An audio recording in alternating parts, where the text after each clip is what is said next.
আজকে একটা আনবক্সিং করব, তবে সেটা হচ্ছে একটা রিটার্ন পার্সেল।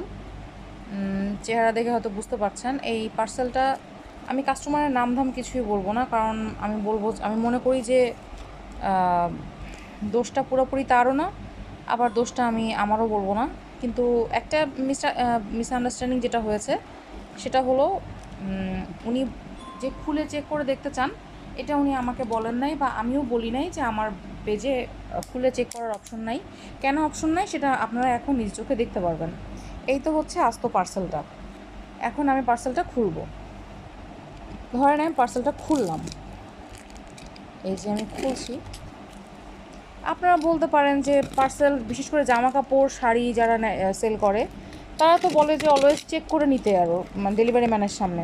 তাহলে আমার এরকম উল্টা নিয়ম কিসের জন্য যে পার্সেল আমি চেক করে নিতে পারবো না, পরে যদি খারাপ কিছু পাই তখন?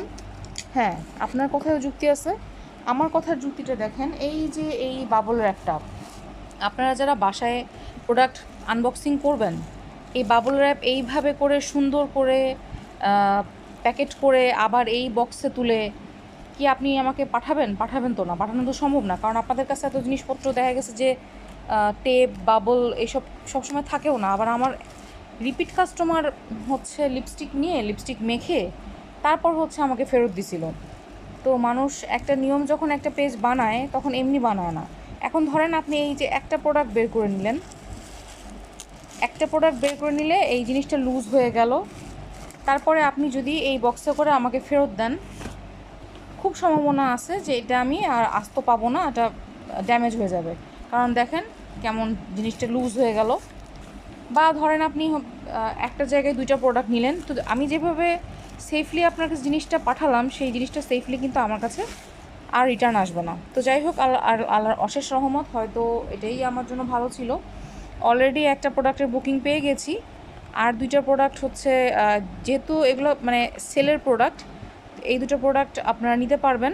সেলের প্রোডাক্টে আসলে এর চেয়ে আর মানে কমানো সম্ভব না।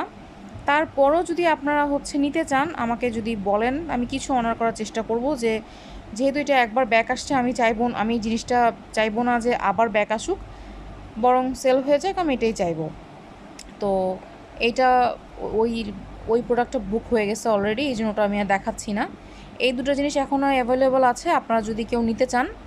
এইটা এক পিসি আছে, এইটা আরও অনেকগুলা, মানে অনেক বলতে 2-3টা আছে, খুব বেশি না। তো এটা যদি কেউ নিতে চান, পেজে প্রচুর ছবি আছে, দাম আছে, আপনারা চাইলে কনফার্ম করে ফেলতে পারেন।